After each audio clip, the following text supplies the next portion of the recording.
అనుభవంతో పంచుకున్నాం. గుర్తుందా మీకు వాక్యం?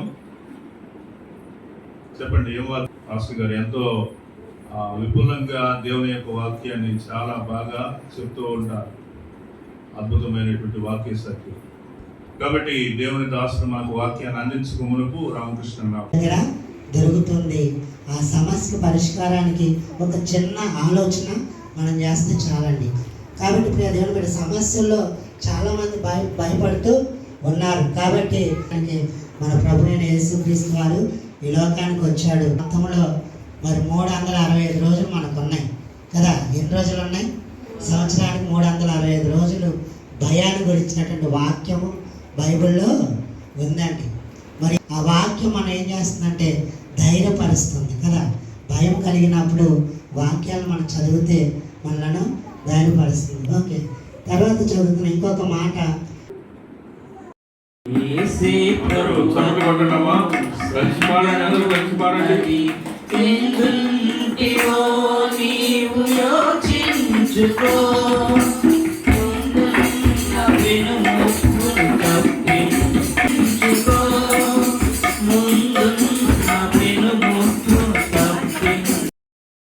విడిచిపెట్టు అది బెత్షెమెషునకు పోవు మార్గమున పడి ఈ దేశపు సరిహద్దు దాటిన ఎడల ఆయనే ఈ గొప్ప కీడు మనకు చేస్తునని తెలుసుకొనవచ్చును.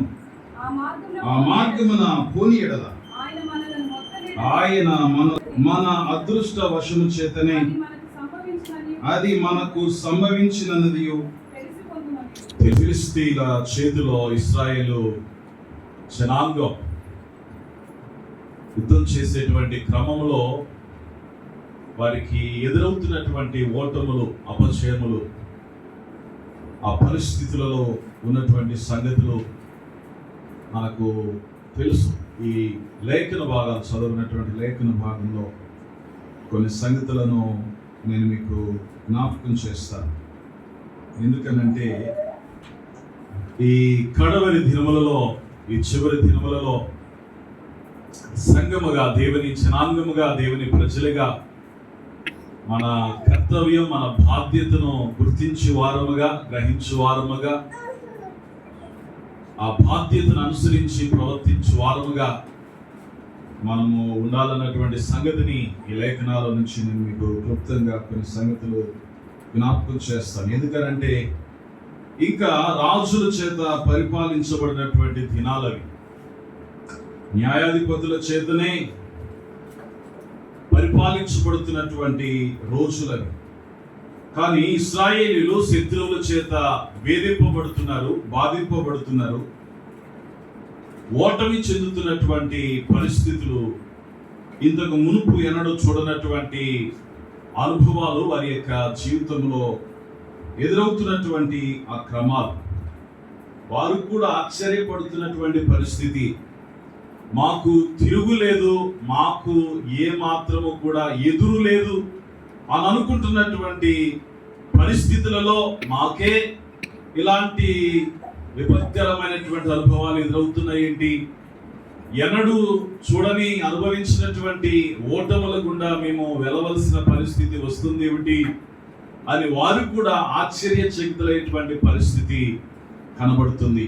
అలాంటి క్రమంలో ఎందుకు మా యొక్క సమాజంలో ఇలాంటి ఓటమి ఎదురవుతుంది, ఇలాంటి ఇంతకు మునుపు చూడనటువంటి ఈ యొక్క పరిస్థితి ఎదురవుతుంది అని ఇశ్రాయేలు సర్వ సమాజం అంతా ఆలోచిస్తున్నటువంటి తరుణంలో, తమను తాము వారు చెక్ చేసుకుంటున్నటువంటి సమయంలో వారికి అర్థమైనటువంటి సంగతి ఏమిటంటే, మన దగ్గర అన్ని రకాలైనటువంటి ఆయుధాలైనా, లేదనంటే యుద్ధం చేయడానికి, శత్రువులైన ఫిలిష్తీయులతో పోరాటం చేయడానికి కావలసినవి అన్నీ కూడా మన దగ్గర సఫిషియెంట్ గా ఉన్నాయి. కానీ మన దగ్గర అసలు ఉండవలసినటువంటి దేవుని నిబంధన మందసం మన దగ్గర లేదు. ఏం లేదు చెప్పండి? దేవుని నిబంధన మందసం లేదు. ఆ మందసం మన దగ్గర లేకపోవటం బట్టే ఇంత గొప్ప విపత్తు ఎదురైంది, ఇంత గొప్ప ఓటమి ఎదురైంది. దానికి కారణము మనమే మన అవిధేయతే అని వారు ఒకసారి తమను తాము పరీక్ష చేసుకున్నటువంటి ఆ సమయంలో 4వ అధ్యాయము సమూయేలు మొదటి గ్రంథం 4వ అధ్యాయము 1 నుంచి కొన్ని వచనాలు చదువుతుంటే మీకు అర్థమవుతుంది ఆ లేఖన భాగంలో. నిబంధన మందసం మన మధ్య లేకపోబట్టే 4,000 మంది హతులయ్యారు మన సమాజంలో అని వారు గుర్తించారు, గ్రహించారు. మన యొక్క అవిధేయత వల్ల శత్రువుల చేతిలో మనము చిక్కిపోయామో, చిక్కబడిపోయామో, బందీలైపోయామో, మనలో ఒక విపత్కరమైన పరిస్థితి ఏర్పడింది. కాబట్టి ఇక అలా జరగటానికి వీలు లేదు. ఎలాగైనా సరే మన శత్రువులను జయించాలి, మన శత్రువులపై విజయాన్ని పొందాలి, మన శత్రువులను ఎలాగైనా సరే జీవము కలిగిన దేవుని సేవించేటువంటి జనాంగం కదా మనము. ఎలాగైనా వారిని ఎదిరించాలి, జయించాలని వారు మరలా అందరూ కూడా నిర్ణయం తీసుకొని షిలోహులో ఉన్నటువంటి దేవుని నిబంధన మందసాన్ని మన మధ్యకు ఎలాగైనా తీసుకుని రావాలి అని వారు నిర్ణయం తీసుకున్నారు. ఆ క్రమంలో వారందరూ కూడా ఒకటే అనుకుంటున్నారు, మనము జీవము కలిగిన దేవునిని సేవించే దేవుని ప్రజలం కదా. అపవాదితో సమానంగా ఉన్నటువంటి ఫిలిస్తీని శత్రువులను మనము జయించలేకపోవడానికి కారణం మన మధ్య నిబంధన మందసం లేదు కదా. ఇప్పుడు ఆ నిబంధన మందసం ఎక్కడ ఉందని వారు విచారిస్తుండగా షిలోహులో ఉంది. షిలోహులకు వారు అందరినీ కూడా ప్రజలను పంపించి నిబంధన మందసాన్ని తీసుకొని రావటానికి ఆ క్రింద వచనాలు 4వ అధ్యాయము 6, 7, 8 వచనాల నుంచి ఆ క్రింద వచనాలు చదువుతుంటే షిలోహులో ఉన్న దేవుని మందిరాన్ని మన మధ్యకు తీసుకొని వస్తే మనకు తిరుగులేదని అనుకొని మందసాన్ని తీసుకొని వచ్చి యుద్ధ భూమిలో పెట్టారు ఇశ్రాయేలు సర్వ సమాజం. వారు అనుకున్నారు ఇంతకు ముందేమో మన మధ్య మందస్సం లేకపోబట్టి శత్రువుల మీద మనము విజయము పొందలేదు, వారు మన మీద విజయాన్ని పొందుకున్నారు.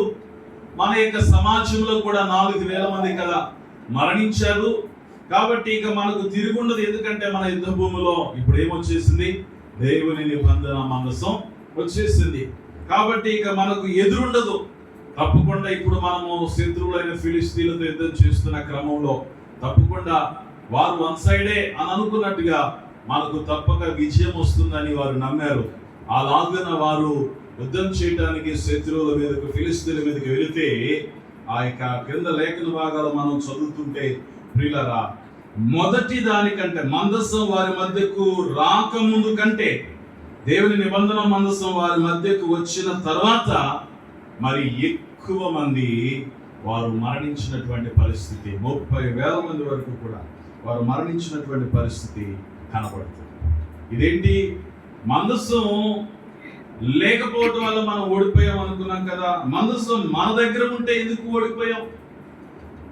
మందసం మన మధ్య ఉంటే మనకే విజయం రావాలి కదా, జయం రావాలి కదా. ఎందుకు ఇలాంటి పరిస్థితి వచ్చింది? దేవుని నిబంధన మందసం ఎక్కడ ఉండాలి చెప్పండి? దేవుని మందిరంలో ఉండాలి, ప్రత్యక్ష గుడారములో ఉండాలి. కానీ ఇవి తీసుకొచ్చి ఎక్కడ పెట్టారు? యుద్ధ భూమిలో పెట్టారు. వారి యొక్క స్వప్రయోజనం కోసం, వారి యొక్క స్వార్థం కోసం అన్నట్టుగా వారు ఏదో విజయం పొందాలని దేవుని సన్నిధిలో, దేవుని గుడారంలో ఉండవలసినటువంటి మనసు యుద్ధ భూమిలో పెడితే వారి యొక్క అవిధేయత వలన, వారి యొక్క స్వప్రయోజనం వలన రెండవసారి కూడా వారు అపజయాన్ని పొందుకున్నారు. కొన్నిసార్లు మనము కూడా అనుకుంటూ ఉంటాం కదా, దేవుని సన్నిధి మనతో ఉంటే, దేవుడు మనతో ఉంటే, దేవుడు మన పక్షాన ఉంటే దేవుడు సమస్తాన్ని కూడా చక్కగా జరిగిస్తాడు, నడిపిస్తాడు. ఒకవేళ బలహీనత వచ్చిన సమయంలో, అనారోగ్యం వచ్చిన సమయంలో, ఒకవేళ ఈ పరిశుద్ధ బయలుగ్రంథాన్ని మనం తల క్రింద పెడితేనో, లేదా తలనొప్పి వస్తే తల మీద పెడితేనో, లేదంటే ఛాతి నొప్పి వస్తే ఛాతి మీద పెడితేనో, లేదా ఒకవేళ స్టమక్ పైన స్టమక్ మీద పెడితేనో తప్పక మనకు విడుదల, స్వస్థత కలుగుతుందని కొన్నిసార్లు అపోహ పడుతూ ఉంటాం. కానీ లేఖన భాగాలు మనం చదువుతూ ఉంటే ఇవి ఏవి కూడా సత్యం కాదు, మన యొక్క అపోహ మాత్రమే. ఎందుకో తెలుసా? మనలో ఉన్నటువంటి కొన్ని పొరపాట్లు, కొన్ని అవిధేయతల వల్ల కొన్నిసార్లు మనము జయము పొందకపోవచ్చు, విడుదల పొందకపోవచ్చు, కార్యము దేవుని నుండి పొందకపోవచ్చు, స్వస్థత విషయంలో అయినా వాటిని పొందకపోవచ్చు. వాటన్నిటినీ కూడా మనము ఈ ఇశ్రాయేలు సర్వ సమాజంలో ఉన్నటువంటి పొరపాట్లను గుర్తించినటువంటి వారమై మనము కూడా అలాగున చెక్ చేసుకోగలిగితే తప్పక మన ప్రభు మన పక్షాన ప్రతి స్థలములో ప్రతి సమయంలో ఉండి మన పక్షాన భీకర కార్యములు ఆయన జరిగించగలిగిన సమర్థుడై ఉన్నాడు. అందుకే ఈ చదవబడినటువంటి లేఖన భాగంలో రెండవసారి కూడా వారికి అపజయం వస్తే ఫిలిస్తీన్లు ఆ మందసాన్ని పట్టుకొని వచ్చేసారు. మందసాన్ని వారు తీసుకొని వచ్చేసి దేవుని యొక్క నిబంధన మందసం వారు తీసుకొని వచ్చేసి ఇశ్రాయేలు సర్వ సమాజం ఇక ఓడిపోయారు. ఇక వారు మన మీద గెలవలేరు. మన మీద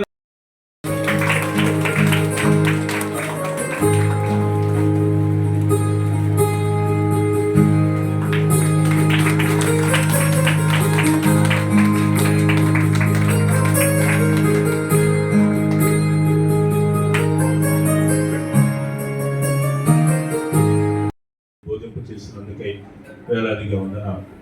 నిదాసులు జానకి రామ్ గారు ప్రభా నాయన యేసయ్య తన యొక్క జీవితంలో తాను పూర్తి చేసుకున్నటువంటి నాయన PhDని బట్టి నీ నామాన్ని స్తుతిస్తూ ఉన్నాను. నిజంగా నాయన యేసయ్య ప్రభా కేసు కాలేజీలో ప్రభా మరి ఇన్నోవేటివ్ నాయన యేసయ్య ప్రభా అయితే ప్రభా నాయన మరి కర్తవ్యంగా ప్రభా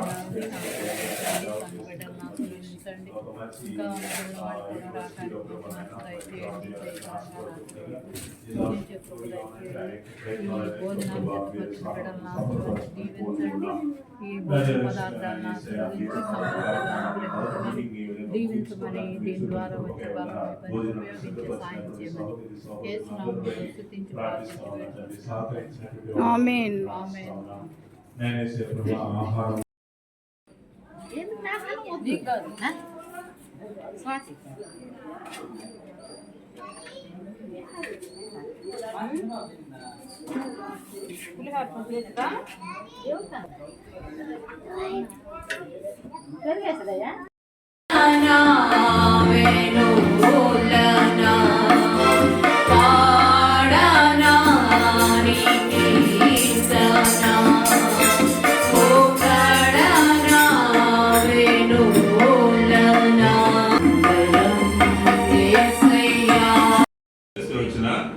రుచి కాబట్టి దేవుడు మన సంఘాన్ని ఎంతో బ్లెస్ చేశాడు, ఎంతో దీవించాడు. ఆ విషయంలో దీవించాడు. మంచిది సాక్ష్యం చెప్పేవాళ్ళు ఎవరు సిద్ధంగా లేరు కాబట్టి మనం వాక్య ధ్యానంలోనికి వెళ్దాం. మొదటిగా స్వార్థ ప్రకాశ్ అండి మనకి వాక్యాన్ని అందిస్తారు. ప్రార్థన చేసుకుందాం. బాబాయ్ ప్రార్థన చేస్తారు. ఆయన అభివృద్ధి పొందినట్లుగా ఆయన వాక్యం ఏం చేశాడంటే ఈ యొక్క గ్రీకు హెబ్రూ భాషలో ఉన్నటువంటి వాక్యాన్ని బైబిల్ని లాటిన్ లోకి తర్జుమా చేశాడు. లాటిన్ అనేటువంటి భాషలోకి తర్జుమా చేశాడు. ఆ టైంలో యేసు ప్రభు ఈ లోకానికి అంటే ఈ బెత్లెహేం అనేటువంటి ఊరికి వచ్చేటప్పటికి బైబిల్ ఏ భాషలో ఉంది?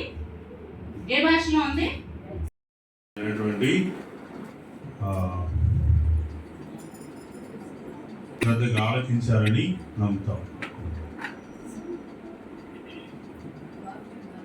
ప్రత్యేకమైనటువంటి ఈ యొక్క ప్రత్యేక కూడిక రోజున రెండవ సభను మనం ప్రార్థన చేసుకుని ముగించుకుందాం. సాయంత్రం 7 గంటలకు మరి 3వ సభను మనము ప్రారంభించుకునబోతా ఉన్నాం. దైవజనులు దేవుని యొక్క వాక్యాన్ని మన యొక్క శ్రేయస్సు కొరకు మరి మన యొక్క ఆధ్యాత్మిక జీవితము శారీరక జీవితము మెరుగు కొరకు మరి దేవుని యొక్క వాక్యమును మనం నేర్చుకోవాల్సిన వారిగా ఉంటూ ఉన్నాం. కాబట్టి మనందరం కూడా మరి దేవుని యొక్క వాక్యాన్ని విందాం, ప్రార్థన చేసుకుందాం.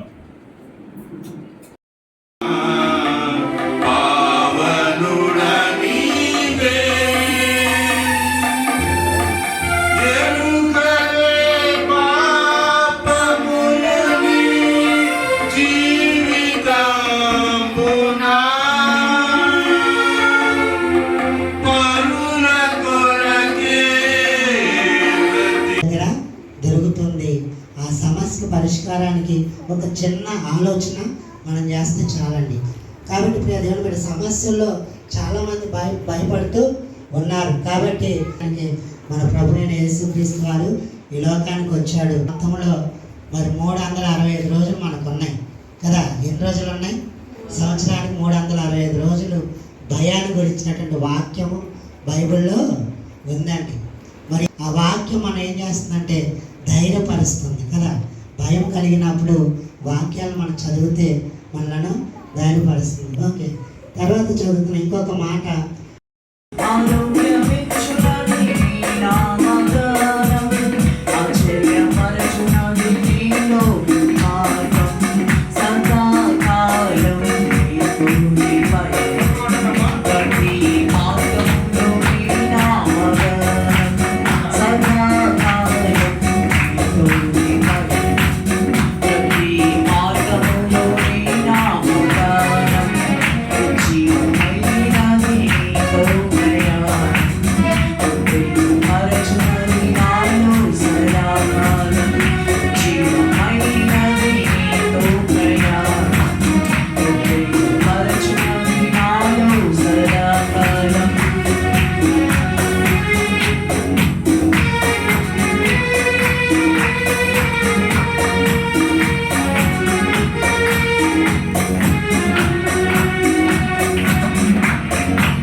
ఈసారి దేవుని చిత్తం అయితే ఒక మంచి వర్తమానంను మనం పాస్టర్ గారి ద్వారా వినబోతున్నామని నమ్ముతున్నాము. జనంలో అందరూ రండి.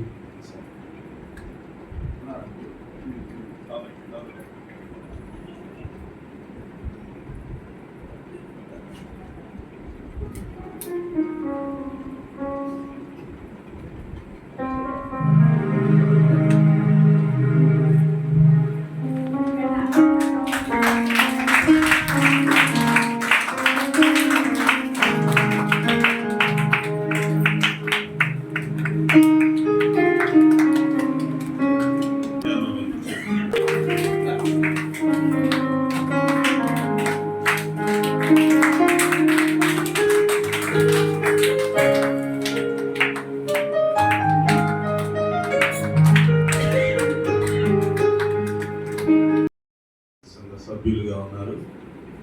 దేవుని చిత్త ప్రకారం దేవుడు ఇచ్చినటువంటి కృప చేత సొంతగా సేవ చేస్తూ ఉన్నారు. పరిశుద్ధుడా, పవిత్రుడా, మంతుడా, దోషుడా, ఆరక్షక యేసయ్య మాకు ఇచ్చినటువంటి సమయాన్ని బట్టి, స్థితిని బట్టి మేము ఉండటానికి రెంటెడ్ హౌస్, ఒక సొంత గృహము ప్రభు దయచేయడం సంఘము ప్రార్థన సహాయం కోరితే దేవుడు ఆమెను దర్శించాడు. ఆమె చేసేది చిన్న పని అండి, ఇళ్ళలో 4-5 ఇళ్ళలో చేసుకునేటువంటి పని సమయంలో దేవుడు ఆమెను దర్శించి 25 లక్షలు పెట్టి ఒక గృహాన్ని, సొంత కట్టినటువంటి గృహాన్ని కట్టడానికి, తీసుకోవడానికి దేవుడు కృప చూపించాడు. పోయిన గురువారం ప్రతిష్ఠించాడు. నేను చెప్పాను అందరి మధ్యలో, ఈ సహోదరి నడిపించబడటానికి కారణం ఎవరు ఆయన చెప్పారు. ఆ సహోదరి నడిపించబడ్డ కారణం పలానా సహోదరు. రాత్రి ఎందుకు ఈ మాట జ్ఞాపకం చేస్తున్నానంటే, ఈ కల్వరి ప్రార్థనా మందిరంలో ఉన్నటువంటి మనం అందరము కూడా ఇలాగ ఆత్మానుసారంగా కనబడటమే కాదు, నడుచుకుంటూ ఒక్క ఆత్మను ఆయన సన్నిధిలోనికి, ఆయన సహవాసంలోనికి, ఆయన సత్య మార్గంలోనికి, ఆ మంచి దారిలోనికి నడిపించే ప్రయత్నం నేను చేయగలిగితే సమయోచితమైన జ్ఞానం నీకు ఇస్తాడు, సమయోచితమైన సహాయం ఇస్తాడు. ఆ సమయానికి వారిని ఎలాగ కౌన్సిలింగ్ చేయాలో, వారిని ఎలాగ ఎన్కౌంటర్ చేయాలో, వారితో ఎలాగ కమ్యూనికేట్ చేయాలో, వారితో ఎలాగ నీ కన్వర్జేషన్ స్టార్ట్ చేయాలో పరిశుద్ధాత్మ సహాయం చేస్తాడు. ఎందుకు తెలుసా? మనమందరం ఆత్మ సంబంధులు ఆత్మానుసారంగా నడుచుకుంటారు. వారు తప్పిపోయినటువంటి వారిని ఎక్కడ నడిపిస్తారమ్మా?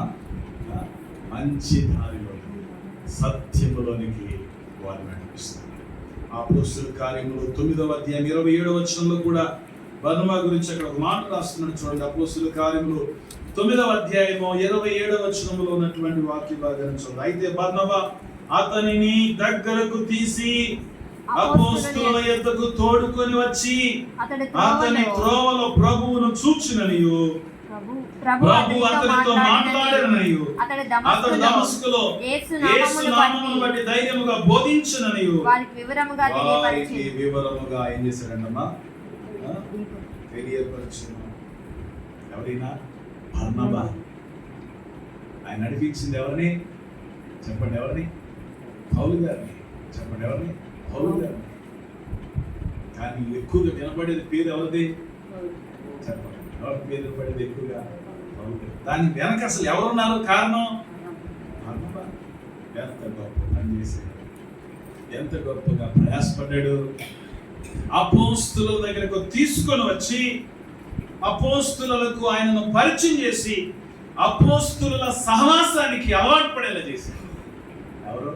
బర్నబా. ఎవరిని? పౌలు గారిని. రాత్రి మాట్లాడుతుండగా నిజంగా ఆత్మానుసారంగా జీవిస్తే నువ్వు కూడా ఇలాగా బర్నబా దేవుని వాడుకుంటాడు. అది ప్రారంభంలో చెప్పాను, నాకెందుకు లేనొద్దు, నేను ఎందుకంత టైం తీసుకోవాలి, నేను ఎందుకు అంత రిస్క్ చేయాలి, మన ఫ్యామిలీ కదా, మన కుటుంబం, మన పిల్లలు, మన సంగతి మనం చూసుకుంటే చాలా అనుకోవద్దు. దేవుడు మనం లెక్క పెడతాడు. ఎందుకు తెలుసా? చెప్పాడు కదా ముందుగానే, గ్రేట్ కమిషన్ దేవుడు మనకి ఇచ్చాడు కదా, మీరు వెళ్ళి సమస్త జనులను ఏం చేయమన్నాడు? శిష్యులుగా చేయండి. వారు చెప్పాల్సిన సువార్త మనం ప్రకటించాలి, శిష్యులుగా చేయాలి, వారిని ప్రభువులని నడిపించాలి, వారిని బాప్తిస్మం ఇవ్వాలి, వారి సంఘములో నడిపించే బాధ్యత కూడా మనం తీసుకున్నాం. సేవకుడు అన్నీ చేయాలంటే చేయలేదు కదా. విశ్వాసులుగా మనం కూడా సేవకులతో కలిసి ఆ సహాయం, ఆ చేతులు మనం అందించగలిగితే దేవుడు మనం వాడుకుంటాడండి. ఏ డిపార్ట్మెంట్లో చేసిన డిపార్ట్మెంట్లో వాడుకుంటాడు, ఏ బిజినెస్ చేసిన బిజినెస్లో వాడుకుంటాడు, ఏ హాస్టల్లో ఉంటాడు, ఏ స్కూల్లో ఉంటాడు, ఏ కాలేజ్, ఆ ఏరియా, ఆ వింగ్లో ప్రభు వాడుకుంటాడు. మనలో జీలు ఉండాలి. కానీ బర్నబా గురించి ఎక్కువ వినపడదు, ఎక్కువ పౌలు గురించి వినపడదు. కానీ దాని వెనక ఎంత ప్రయాసం, అపోస్తుల సహవాసాన్ని పరిచయం చేశాడు బర్నబా గారు. చూడండి, పరిశుద్ధ బైబిల్లో నుంచి మరొక మాట నేను మీకు జ్ఞాపకం చేస్తున్నాను. కొరింథీయులకు రాసిన మొదటి పత్రిక 3వ అధ్యాయము 1 నుంచి 3 వచనాలు చదువుతా. కొరింథీయులకు రాసినటువంటి మొదటి పత్రిక 3వ అధ్యాయము 1 నుంచి 3 వచనాలు. సహోదరులారా, ఆత్మ సంబంధులైన మనుషులతో మాట్లాడినట్లు నేను మీతో మాట్లాడలేకపోతే శరీర సంబంధులైన మనుషులనియు క్రీస్తునందు పసిబిడ్డలనియు మీతో మాట్లాడవలసి వచ్చును. అప్పటిలో మీకు బలము చాలకపోయినందున పాలతోనే మిమ్మల్ని పెంచితిని గాని అన్నముతో మిమ్మల్ని పెంచలేదు. మీరు ఇంకను శరీర సంబంధులై ఉండుట వలన ఇప్పుడును మీరు బలహీనులై ఉన్నారు కారా. మీలో అసూయయు కలహమును ఉండగా మీరు శరీర సంబంధులై మనుష్యరీతిగా నడుచుకునేవారు కారా. ఆత్మానుసారంగా నడుచుకునేటువంటి వారిలో ఏమనమాట? అసూయ. ఎవరిలో ఉంటాయట? శరీర సంబంధులు. అందుకే భక్తుడు కొరింథీ సంఘానికి, కొరింథీయులకు రాస్తూ పత్రిక చెప్తున్నాడు, మీలో ఇంకా అసూయ కలహము ఉన్నదనంటే మీరు శరీర సంబంధులు కదా, మనుష్య రీతిగా మీరు ప్రవర్తిస్తున్నారు కదా. మీరు ఆత్మ సంబంధులైన మనుషులతో మాట్లాడినట్టు నేను మీతో మాట్లాడలేకపోతున్నాను. కారణం ఏంటంటే మీలో ఇంకా ఏముంది? అసూయ ఉంది. శరీర సంబంధమైన కలహము, అసూయ. ఈ రెండు కూడా అక్క చెల్లు లాంటి వంట భక్తులు. అసూయ, కలహం అలాంటివంట. సిస్టర్స్, మంచి సిస్టర్స్. అసూయ, కలహం ఒకటి లేకుండా ఉంటాను. దేవుని స్తోత్రం. చూడండి ప్రియమైనటువంటి దేవుని కదా, అందుకే ఆత్మానుసారులుగా జీవించేటువంటి మనలో, దేవుని పిల్లలమైనటువంటి మనలో ఇవి ఎన్నడూ కూడా రాకూడదు, కనపడకూడదు, కనపడటానికి ప్రయత్నం చేయకూడదు. ఎవరిని చూసినా సరే, ఎవరిని పలకరిస్తున్నా సరే, ఎవరు మన ముందు ఘనంగా కనపడుతున్నా సరే, ఘనముగా హెచ్చించబడుతున్నా సరే, వారిని బట్టి దేవుని స్తుతించాలి. కానీ ఎంత మాత్రం మళ్ళీ జెలసీ ఫీలింగ్ అనేది సామెతలో ఉంది కదా, మత్సరం ఎముకలకు ఏం చేస్తారట? మత్సరం ఎముకలకు కుళ్ళకి ఎలా అంటే, అందుకే భక్తులు చక్కని మాట జ్ఞాపకం చేస్తారు. బైబిల్ గ్రంథంలో ఒక భక్తుల విషయంలో కూడా అలా అసూయపడినటువంటి వారు ఉన్నారు. చూడండి, ఆదికాండము 26వ అధ్యాయము 14వ వచనంలో ఉన్నటువంటి లేఖన భాగం చదువుదాం. ఆదికాండము 26వ అధ్యాయం 14. గొడ్ల ఆస్తియు దాసులు గొప్ప సమూహమును కలిగినందున ఫిలిష్తీయులు అతని యందు అసూయపడి ఏమంటారంటమ్మా? ఎవరైనా చెప్పండి, దేశంకి వచ్చి మా ముందే నువ్వెంత ఆస్తిపడు అయ్యా, విత్తనం వేస్తూ 100 అంతల పంట వచ్చింది, మా పంట ఇట్టనే ఉంది, మేము ఇలాగనే ఉన్నాము, కానీ మా కళ్ళ ముందే నువ్వు ఎంతగా అభివృద్ధి చెందుతున్నావు ఏంటి? వాట్ ఈస్ ద సీక్రెట్ అని వెళ్ళి అడగాల్సింది పోయి ఏం చేస్తున్నారు? అసూయపడుతున్నారు. మానవుల్లో ఉండేటువంటి శరీర సంబంధమైనటువంటి నైజమది అసూయ, కలహం. నేను చెప్పాను కదా సిస్టర్స్, అది కనపడతానంటే ఆత్మ సంబంధులుగా ఆత్మానుసారంగా నడుచుకొచ్చున్నటువంటి మనలో ప్రియమైనటువంటి దేవులారా, ఏ కోశాన ఏ సందర్భంలో కూడా ఇది కనబడకుండా ఉంటే, ఎక్కడ కూడా దాని విషయంలో మనం బయటపడకుండా ఉండాలంటే మనం చేయాల్సినటువంటి పని, అలాంటి సందర్భాలు ఎదురైతే ఇప్పుడు దేవుని స్తుతించు, పాటలతో దేవుని స్తుతించు, ఆయన నామం ఎత్తి దేవుని స్తుతించు, ఆయన నామాన్ని కనపరచు, పాటలు పాడుతూ ఆరాధించు, దేవునికి స్తుతులు చెప్పు, వందనాలు చెప్పు. కానీ ఎంత మాత్రం కూడా అసూయ, కలహం అనేది అది ఆరోగ్యానికే ప్రమాదం, అది ఆత్మీయ జీవితానికే ప్రమాదం, అది భక్తి జీవితానికే ప్రమాదం, అది కుటుంబానికి ఇంకా ప్రమాదం, అది ఎముకలకు కూడా ఎలా నాకిపోతాం కాదు. కాబట్టి అసూయ, జలసి, కలహం ఎంత మాత్రం కూడా కనబడకూడదు. చక్కగా ఎదుగుతున్నారా, చక్కగా ఫలిస్తున్నారా, మంచిగా వారి బిడ్డలు ఉద్యోగాన్ని సంపాదించి ఒక స్థితిలో ఉన్నారా, సెటిల్ అయ్యారా, మంచి అల్లుళ్ళు వచ్చారా, మంచి కోడళ్ళు వచ్చారా, లేదా మంచిగా ఇల్లు కట్టుకున్నారా, ఆత్మీయంగా కూడా బాగున్నారా, అన్ని విషయాలు ఫలిస్తున్నారా, అన్ని రకాలుగా సెటిల్ అయ్యారా, దేవుని స్తుతించు, దేవుని కనపరచు. థ్యాంక్ యూ జీసస్ అని చెప్పు. ఏ కోశాన అసూయ, కలహం అనేది వస్తే నీకు ఉన్నది కూడా పోయింది. ఎట్టి పరిస్థితిలో అది మనకు ప్రవేశించకుండా ఉండేందుకు జాగ్రత్త పడాలి. చివరి మాట చదివించుకుని చేస్తాను. కొరింథీయులకు రాసిన మొదటి పత్రిక 14వ అధ్యాయము 37వ వచనాన్ని చూడదాం. కొరింథీయులకు రాసిన మొదటి పత్రిక 14వ అధ్యాయము 37వ వచనంలో ఉన్నటువంటి వాక్యం, ఎవడైనను తాను ప్రవక్తనని అయినను ఆత్మ సంబంధినని అయినను తలంచుకొని ఎడల నేను మీకు వ్రాయుచున్నవి ప్రభు యొక్క ఆజ్ఞలని అతడు దృఢముగా తెలుసుకొనవలెను. ప్రభు యొక్క ఆజ్ఞలని అతడు దృఢముగా తెలుసుకొనవలెను. చివరి మాట భక్తుడు జ్ఞాపకం చేస్తున్నాడు. ఆత్మానుసారైనటువంటి మనుషులు ఆయన ఆజ్ఞలన్నీ తెలుసుకుంటారు. నీలోనే తాను నివసింపగోరి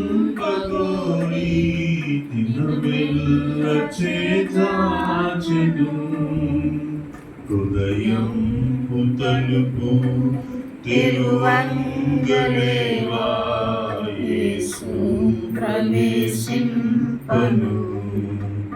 హృదయం తలుపు తెరువంగలేవా యేసు ప్రవేశింపను.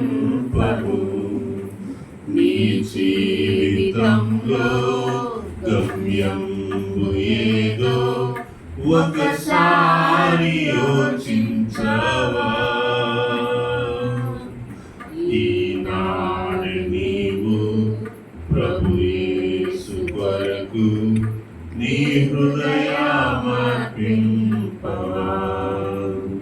ఎవరైనా క్రీస్తు ప్రభు వారిని సొంత రక్షకుడిగా అంగీకరించిన వారు ఉన్నట్లయితే ఇదొక గొప్ప సమయముగా, తరుణముగా భావించాలని కోరుతూ ఉన్నాను. తరతరాలుగా, సంవత్సరాలుగా మనము ఆధ్యాత్మిక జీవితంలో కొనసాగుతూ పాపక్షమాపణ నుండి బాప్తిసం పొంది చర్చికి క్రమం తప్పకుండా రాగలిగినప్పటికీ కూడా మరి గలతీయుల వలె మన యొక్క పూర్వము మనకున్నటువంటి విశ్వాసము, రక్షింపబడినటువంటి నాటలో ఆ ప్రారంభ దినాల్లో ఉన్నటువంటి ఆ మంట, హృదయంలో రగిలేటువంటి మంట ఇప్పటికీ నీలో మండుతూ ఉందా? ఒకవేళ ఆ మంట మండకపోతే మనం ప్రశ్నించుకోవాలి. ప్రభు కోసం మనం ఏం చేస్తున్నాం? ఆయన వాక్యం విని ఉన్నాం కదా, తీర్మానింపబడటం చాలా అవసరం. వాక్యం వినడం వెళ్ళిపోవడం వల్ల ఉపయోగం ఏమీ లేదు, కానీ వినిన వాక్యం వల్ల మనం తీర్మానింపబడాలి. తీర్మానాన్ని లక్ష్య పెట్టాలి. తీర్మానాన్ని జీవితంలో ఇంప్లిమెంట్ చేసుకోవాలి, అనుసరించాలి. అప్పుడే దేవుని యొక్క వాక్యము మనలో పనిచేస్తామని నమ్ముతాము. ప్రార్థన చేసుకుందాం. ప్రేమ కలిగిన తండ్రి, కృప కలిగిన దేవ, నమ్మకమైన ప్రభువా యేసయ్యా, నీ పాదాలకు వందనాలు, స్తుతులు, స్తోత్రాలు చెల్లిస్తున్నాను. ప్రభా, నిజంగా ఈ దినమును మీరు దీవించి ఉన్నారు. ఈ దినము ప్రభా నాయన పని పాటల వలన ఈ మీటింగ్కి రాకుండా ఆగిపోయిన వాళ్ళు ఉన్నారు. సమయాన్ని సద్వినియోగపరుచుకొని ఈ యొక్క మాటలు వినాలని ఆశ కలిగి సంఘానికి వచ్చిన వారు ఉన్నారు. ప్రభా నాయన యేసయ్యా, నేను ఎవరిని నాయన యేసయ్యా, మమ్మల్ని అయితే మీరు ఇక్కడ నాయన ఈ యొక్క సమాజం యొక్క శ్రేయస్సు కొరకు ఒకళ్ళు కూడా ప్రభు నాయన క్రీస్తు ప్రభువుని అంగీకరించకుండా నశించిపోవుట నిశ్చితం కాదు కనుక ప్రతి ఒక్కరిని దృష్టిలో ఉంచుకొని సమయం ఉన్నప్పుడల్లా నువ్వు తండ్రి అభిషేకము నొందినటువంటి నీ దాసులను మేము పిలుచుకొని వారి చేత వాక్యంలో బోధించుకొని మమ్మల్ని మేము కట్టుకునేటకు ప్రభు నాయన నీ యొక్క కృపను, నీ యొక్క దయను మేము వేడుకుంటూ ఉన్నాము. మీరు ఇన్వాల్వ్ అయితే కానీ మా పరిస్థితులు చక్కబడవు ప్రభువా. మా యొక్క విశ్వాసపు స్థితి మీ యొక్క ఇన్వాల్వ్మెంట్ ద్వారా మాత్రమే స్థిరపరచబడుతూ ఉంది ప్రభువా. అటు కృప ఈ దినము మా యొక్క సంఘ సహోదరులు వారి యొక్క కుటుంబాల జీవితాల్లో మీరు ఒక బీజాన్ని నాటారని నేను నమ్ముతా ఉన్నాను. దాన్ని మీరు ఫలింపు చేయమని కోరుతూ ఉన్నాను. ప్రభా నాయన, ఎవరెవరైతే తీర్మానం పొంది ఉన్నారో వారందరూ కూడా తీర్మానాన్ని లక్ష్య పెట్టువారిగా నేను తీర్మానం వెనుక మీ యొక్క కృపాహస్తం ఉన్నదని గ్రహించడానికి సహాయం చేసి కోరుతున్నాను. వాక్యాన్ని అందించినటువంటి నాయన యేసయ్య ప్రభా, ఇద్దరు దైవజనులను బట్టి ప్రార్థిస్తాను. కృపా సత్యం పాస్టర్ గారిని బట్టి ప్రయాసాన్ని మీరు ఎరిగి ఉన్నారు కనుక మీరు మిక్కిలిగా ఆశీర్వదించి దీవించుకొని కోరుతున్నాను. ఈ యొక్క కార్యక్రమాన్ని మేము ఏ విధంగా ముగించుకొని ప్రభా ఆయన వెళ్తూ ఉండగా మీ కృప, మీ కాపుదల, మీ ఐశ్వర్యం, మీ యొక్క ఆశీర్వాదం మా మీద మీరు ఉంచమని కోరుతూ ఉన్నాము. ప్రతి ఒక్క బలహీనత నుంచి ప్రభా విడుదల పొందుటకు కృప చూపమని కోరుతూ ఉన్నాను. ప్రభా నాయన యేసయ్య, మరలా నేను మరి బుధవారం సాయంకాలం ముందు క్రమకుడిలో మేము కనపడే వరకు మీ గొప్ప కృపను కాపుదలను ప్రభా మీరు మా ఎడ్ల ఉంచమని కోరుతూ ఉన్నాను. ఈ యొక్క పరిచర్య కొరకు సహాయపడినటువంటి ప్రతి ఒక్కరిని ప్రభా నాయన యేసయ్య మీరు మిక్కిలిగా ఆశీర్వించి దీవించమని కోరుతున్నాను. సమస్త మహిమాగంతా ప్రభావం మీకు ఆరోపిస్తూ యేసు నామం పేరిట ప్రార్థిస్తున్నాను తండ్రి, ఆమేన్. మన తండ్రి అయిన దేవుని యొక్క ప్రేమయు, ఆయన కుమారుడైన యేసుక్రీస్తు వారి కృపయు, పరిశుద్ధాత్మ దేవుని యొక్క అన్యోన్య సహవాసం ఈ దినం నీ సన్నిధికి చేరి వచ్చినటువంటి ప్రతి ఒక్కరికి ఇప్పుడు ఎల్లప్పుడూ సదాకాలం తోడై